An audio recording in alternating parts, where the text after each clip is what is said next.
داخیانی جرای گشتیره دناغا چالاکیان پینگا و آزادی فیزیکی ریبر عبدالله اوجالان ده هم بناغ هلال زیرین حلبه به بلافکرنا بروشورا تکتیب پینگا و دبن آکو دناغاروژا خواده هزر و فلسفه ریبر عبدالله اوجالان را کریه پشتی 27 سال کوریبرتی تیدا هاتی ادیل کرتن دولت ترکیه دم آزادونی دهیله به بحثی آزادی خیا فیزیکی بردوام بکه درباز کریه و لگوری ریگزا مافه هیویه یا کودادگاه اوروپی یا مافه مروبان درخستیه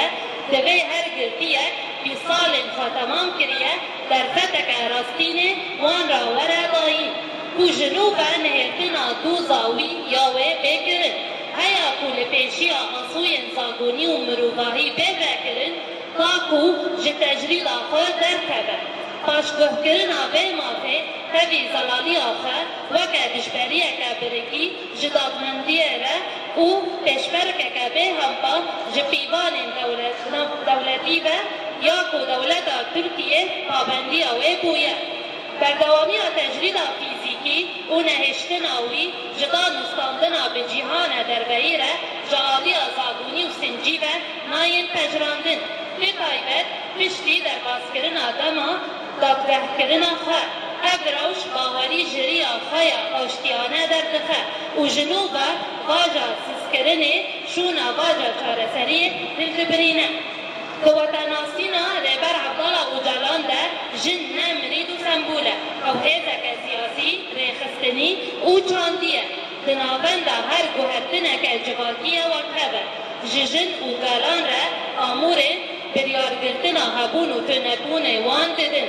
آزادی ریبرتی نه تنه مجارک زابونیه هر وها دوزک دادواری و سیاسیه خود دستک ده جنه دماوه تدایی و پیشروش قوتت و ما فکر برومت و نصنامه ایده هم تکز دکن و ما فهمیه جمعنای برن و آزادی فیزیکی یعنی بر عبدالله اوجالان نه داخازک تکانه او گرینگی اکا کومیه جبو آشتی و کبی و گرازی ما فی هر گرکی و چاند و آزادی آخا بخار بینه هم بنا به هلال زیرین در خستن ریبر عبدالله اوجالان فلسطینی دخازد نه تنه بر کوی دم آزادونی قد کرد لیجه بر کو او خودی پروژه اکر اسکاری خوازد جشنه را جهوی دیروگی و گرد و آزادی آوه با آباکرن آره خستن اکر دموقرات راستین و بکریدا و او سر